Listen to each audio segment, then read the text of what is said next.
Hey guys, welcome back to Heiko Shaves. I have another shave for you today. So actually I was going to have another shave for you yesterday, but then something happened. So I was already prepped. I had pre-shave in my face.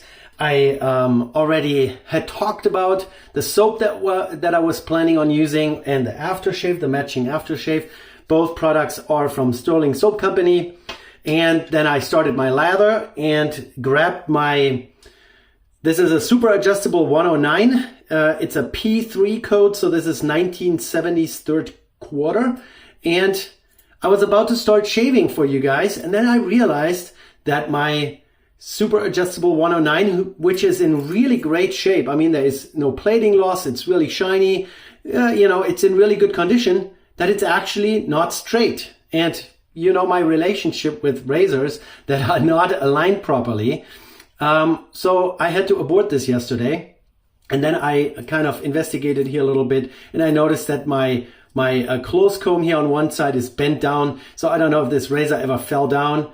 But yeah, it's not straight. So, I canned the whole thing. I canned the whole video because it turned into a troubleshooting video and not into a shave video. So what I was actually trying to do, which we're going to do today, is introduce another soap.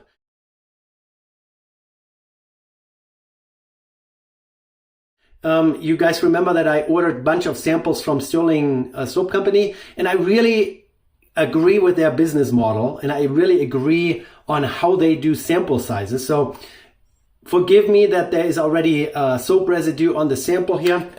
Let me show you another sample. I have another one down in my little organizer drawers here in my bathroom cabinet. So this is what the soap sample from Stirling Soap Company looks like. It is a slice of a full pug.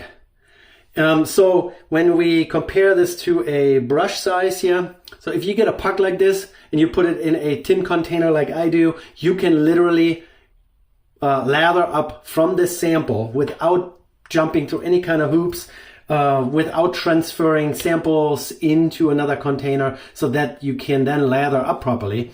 I don't want to call anyone out, but some other companies, they sell you sample sizes that are in those tiny little containers. I'm not going to tell you who this is from, but they are tiny. Then you have to scoop them out, put them into your lathering bowl or your shave bowl, which, a lot of people like you and I, we might be face lathering. So we then have to fill up our brush inside a shave bowl and then put it on our face. So there's like an extra step. If you go with Stirling Soap Company, they give you those large pugs. And then they also, for $2, sell you those little tins, and they're the perfect size to put them into. And they are big enough that if you feel like you want to not buy a plastic soap container, which most soaps, where do we have one? Here's a Stirling Soap, the full size. What is this? Mountain Man. How many ounces? Where does it say that? It doesn't.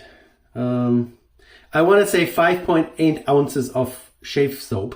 So this is huge. This is of course larger than the pug, but you can also get a refill pug which fits in here. So this fills it all the way up to the top. But yeah, if you buy a $4.10 sample, is this size and it's this thick, and with this pug, the sample pug, you can literally shave a week. The full size soap will set you back $14.25. This is for the mentholated. If you pick a soap that doesn't have menthol in it, it's a little cheaper, I think. And then also the aftershave samples they sell. This is 5 milliliters. It's enough for 5, 6, 7 applications at least, if not more. You can probably get through a week with this. So you can really try out a soap, and you can shave a few times with this and really try out an aftershave without breaking the bank. So this little sample here is $3.25. And then the full size bottle, that size here, that's $14.15. So that's 100 milliliters. That is 20 times as much as this little bottle here.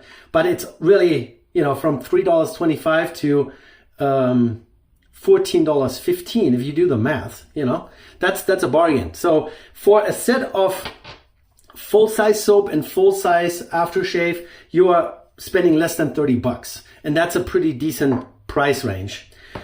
I recommend that if you want to try out Stirling Soap Company, and they're not a channel sponsor, I ordered all this stuff, I bought all this stuff, so I'm telling you what I'm thinking.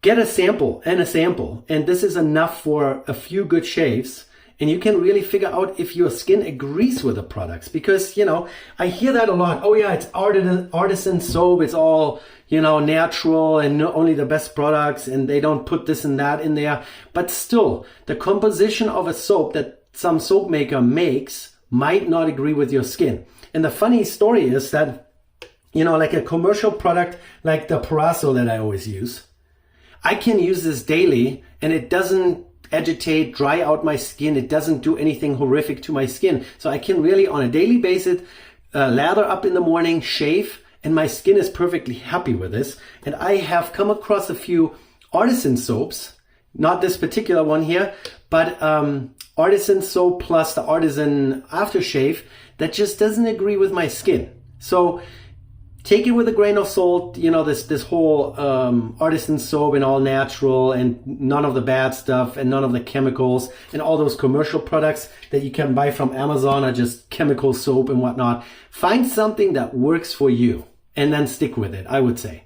Regardless, we're gonna try out Deep Blue Sea aftershave and soap today, which it was supposed to happen yesterday, but then my super adjustable 109, the Black Beauty, which I thought is in perfect shaving condition, isn't.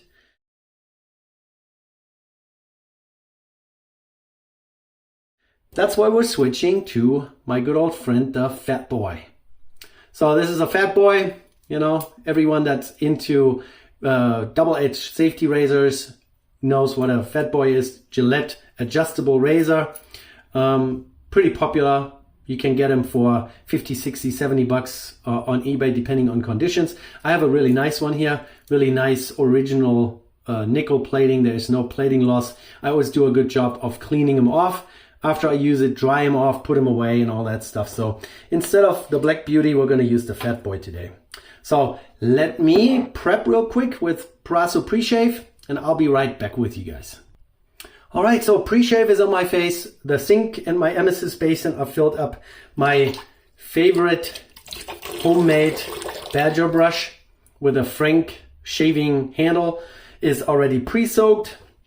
As I mentioned, I already have the soap pug here in this tin that I bought from Stirling Soap for $2.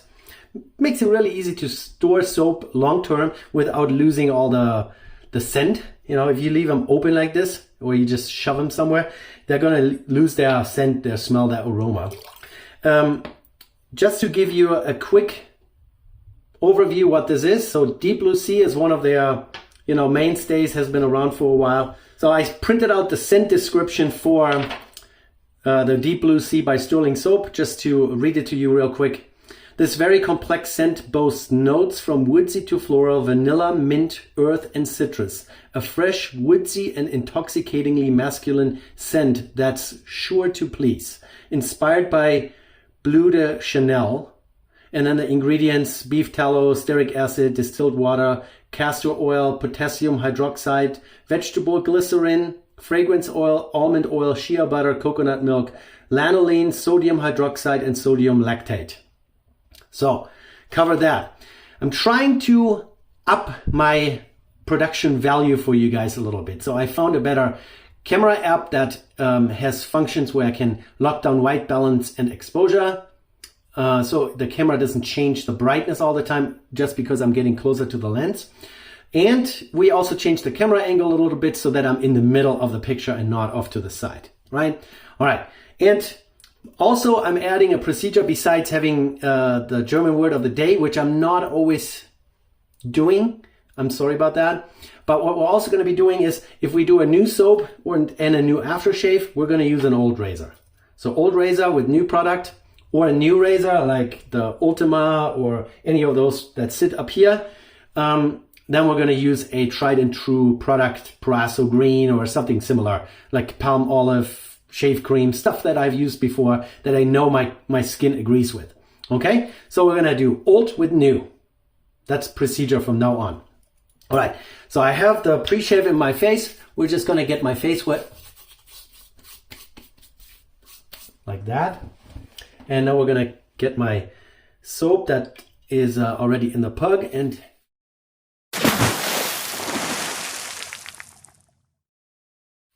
get it loaded up into my badger brush. And we're already making a mess. Right, it's already going all over the place. Yeah, I've noticed that the soaps are, you know, usually pretty quick to lather up.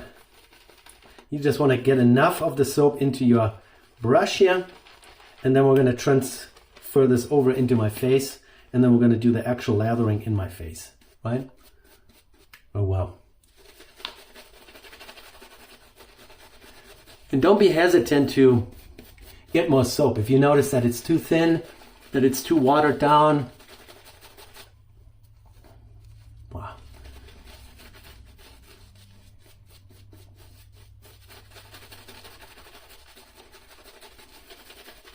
Yeah, just like right now, I'm just gonna get some more out of my container here. Like I said, it only cost me $4.10, and I think there's so much soap here, I will be able to shave with it many times before I use this up.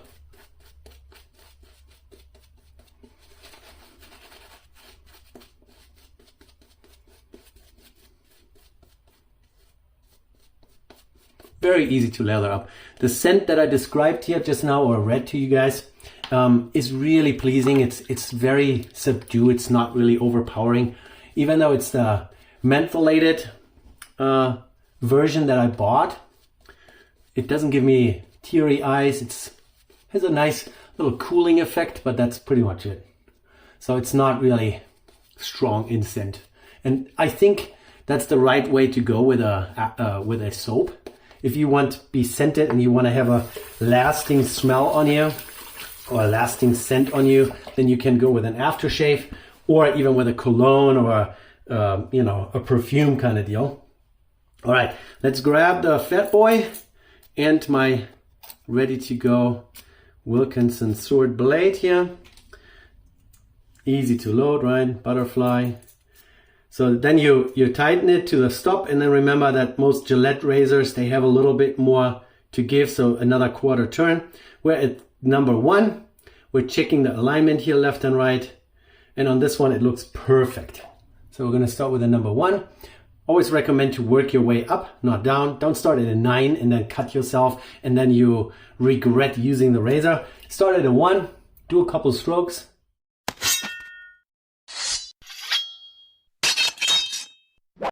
Here's the shave. And I feel that I don't feel much, so we're gonna go up to a 2. Easy. So yeah, the attempt to shave yesterday turned into a total troubleshooting session.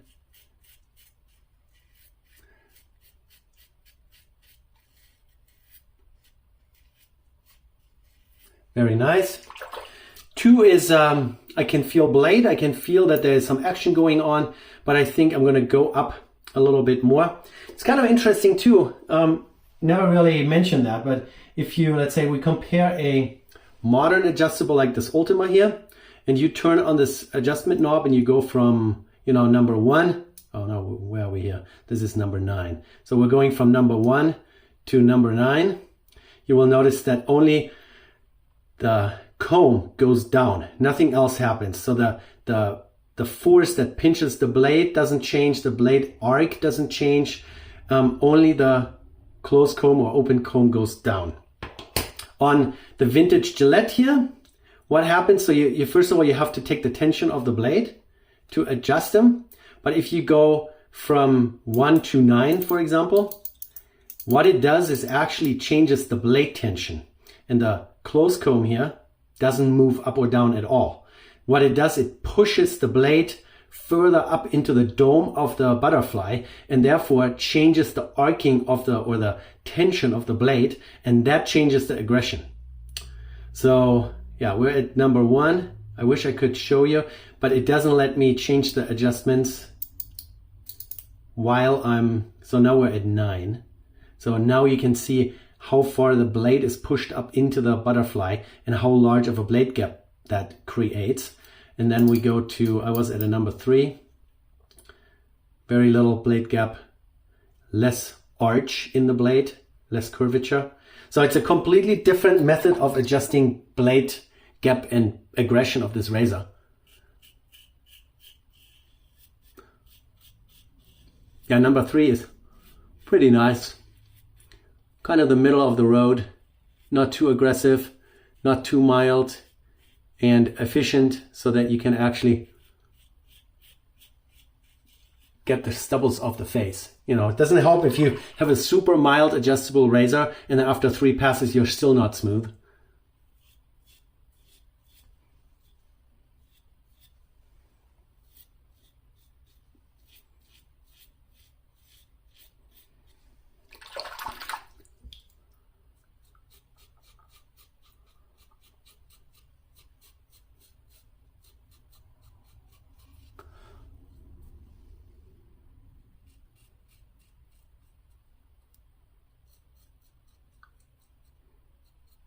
I'm really surprised that there are no modern adjustables, as far as I know, besides some of the homage razors by Fat Guy, for example.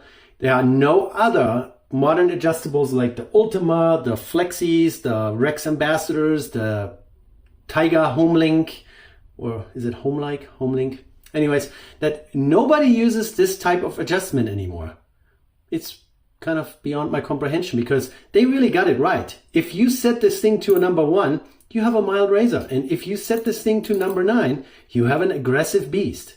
So I don't understand why they completely dropped the production of this kind of mechanism here, at least as far as I know. I haven't tried every single adjustable out there, but you know, I've tried a good selection. I've researched a bunch of razors. So this works really, really well, and nobody seems to be using this anymore. And even, you know, the head is pretty bulky, but the bulk above the blade is very minimal. So you can still get close to your nostrils, to your ears, you know, do all the fine detailing around your goatee or your mustache with this. The blade edge, the cutting edge goes almost to the edge of the razor. You have a little bit blade overhang here, but everything is kind of round and molded and no sharp edges and nothing that really bothers anyone. And as long as the razor is well aligned, other than this one here, right? These are really pleasantly, nicely shaving razors. So at a number 3, you get a good mixture between, you know, aggression, efficiency, and mildness. All right, let's wipe off a little bit and lather up again. I'm rambling a little bit today, sorry about that. But yesterday that just bugged me a little bit, that a razor that looks so nice was so misaligned, and it kind of ruined the whole video.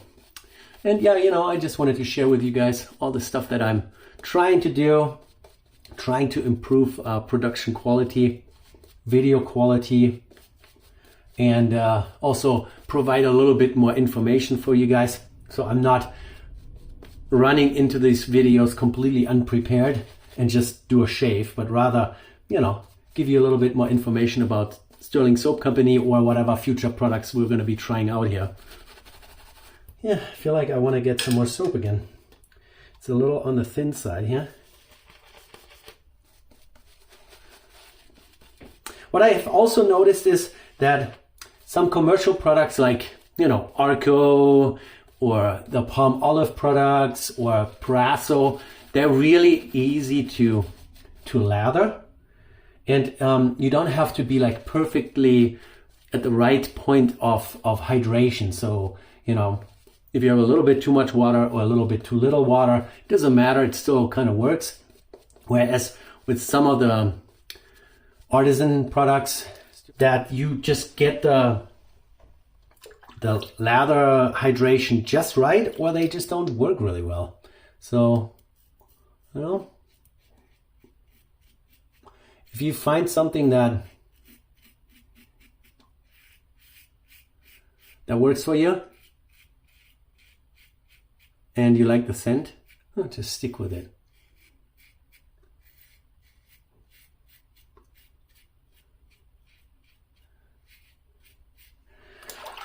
Most likely we'll put in a little order with a PAA so that I can try out their scents and their soap base as well.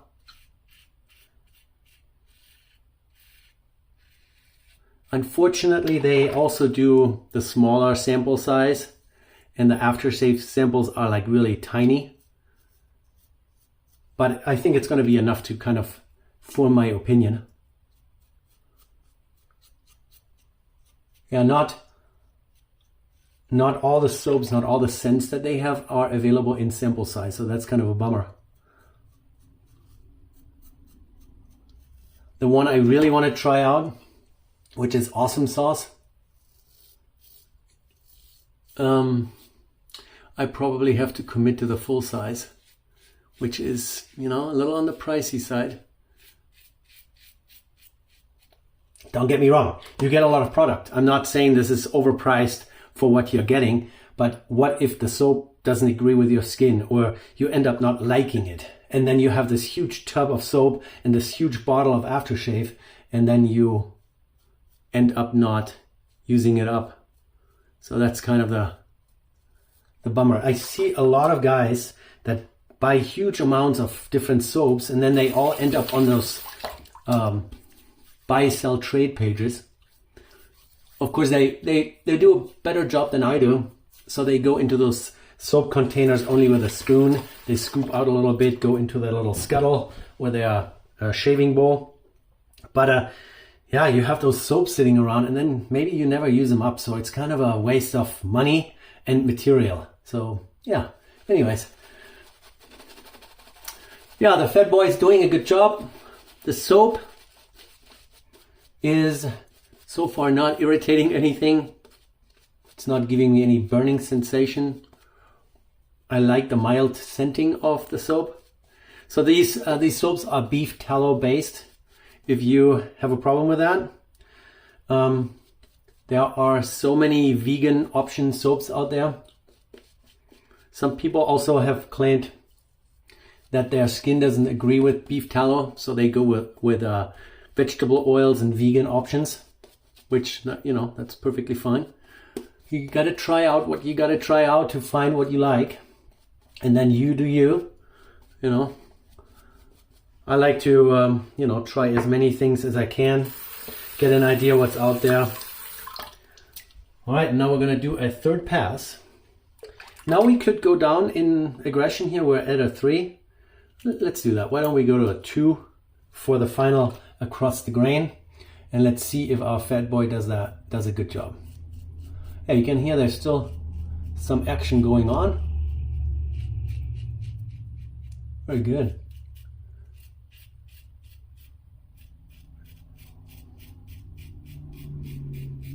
Those old vintage Gillette razors, they barely disappoint.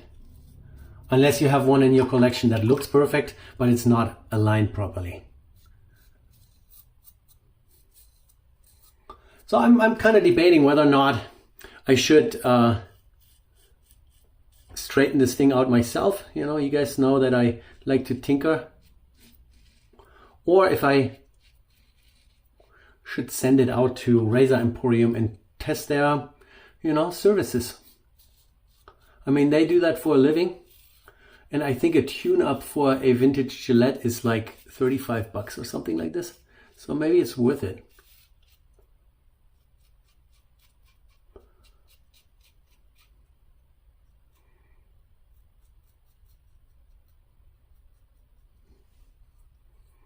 Yeah, perfect. That feels good.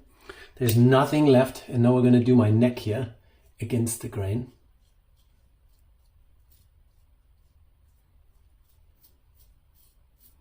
Not much going on. Maybe it's the number 2. Let's do a little cleanup round here. So this is past 3.5. and I just bumped the adjustment back to number 3. So maybe number 3, setting number 3 is my sweet spot. So we're going to do that again. Yep.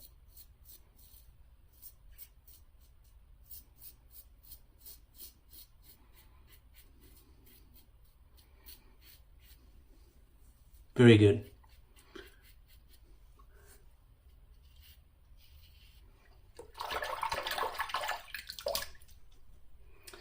Very good. All right, I'm gonna pause and rinse off, and then I will be right back with you guys.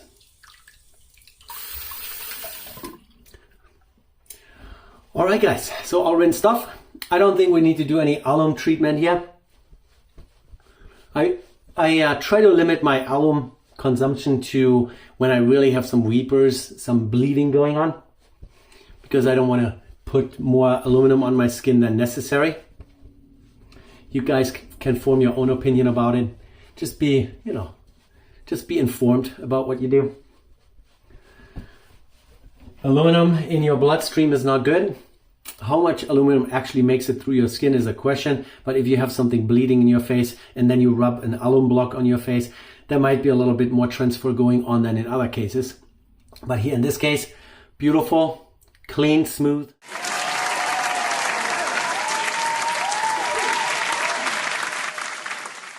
There is nothing left. Feels great. The soap treated me well. I don't feel any kind of irritation. I have that sometimes that I find a product that performs well in terms of slickness and in terms of protection, but then just the ingredients, they make my skin kind of burn, and I don't have that at all. So now we're gonna grab the little aftershave bottle. Yeah, the aftershave for sure is more intense in its flavor or the scent, and I always have a hard time getting all those scents or those notes that they describe here: woodsy to floral, vanilla, mint, earth, and citrus. Yeah, it's floral, that's for sure. I would say flowery. So we're just gonna put some in my hand. Like I said, this is enough to really put a puddle on your hand here, and you can do that 5, 6, 7 times probably. Well, barely any tingling. There's nothing going on here. My skin is pretty happy. So the shave worked out. The Fatboy did a good job. The Wilkinson sword blade, it's my go-to. You guys know that. And setting number 3 on this one here. Just be careful when you pick up a vintage adjustable. Like I own a few. I have a Slim, I have a Fatboy, and I have this beautiful Black Beauty, as they called it back then, super adjustable 109. There's also a stubbier, a shorter version, which is the super adjustable 84. This year from 1970. Just make sure it's straight before you start using it, because you can hurt yourself if you don't catch that. So beautiful, did its job. The aftershave here is a little bit thicker in viscosity because they put glycerin in there. Glycerin gives you this slickness factor after the fact, and it gives me a little bit more lasting burning sensation. So if there is any irritation, I put in a thin, watery, alcohol-based aftershave on my face. It burns, it tingles, it does all its things, but it fades pretty quickly, which I always have with those commercial products like Paraso. Here on this one, it seems like it's staying on a little longer and it's burning a little longer. There is not much burning going on, but yeah. And here in this case, I definitely want to add a little bit of some aftershave balm. Here, let's just grab Nivea Men Sensitive, the Soothing Aftershave Balm. And someone in the comment section, I think I was trying the Stirling Soap. It was Barbershop or Executive Men, one of the two. Kind of gave me a little bit of a reaction. And they said, yeah, you should have just washed it off right away. And that's probably a good idea. So if you put something on your skin, doesn't feel right, just wash it off. Then, let your skin calm down a little bit, and then you either try it again a week later, or you just use your standard go-to, you know, just don't leave it on there. But this seems to be working out just fine. So like I said, get yourself some samples. Start out with samples before you start collecting soaps and you have all those tubs, 6 ounces, you know, that you will never use up because then you end up not liking it. Just get yourself some of those. And Stirling, they have, I mean, a gazillion scents. You can order 30 of those and you still haven't covered all the scents that they have. And then they come out with seasonal ones for Christmas and for Easter and for Halloween, you know, all those things. Just grab 5, 6, 7.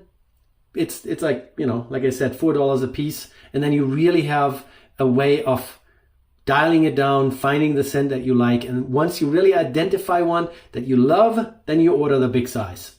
That's what I would recommend. So yeah, Stirling in terms of their sample sizes and their pricing, definitely a big thumbs up. So I really appreciate that company. They make it affordable for us to try stuff out.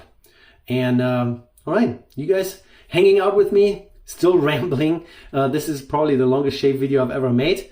Anyways, I really appreciate your guys' feedback, your tips, your recommendations. I have a list this long of things that I eventually want to get to. We'll see.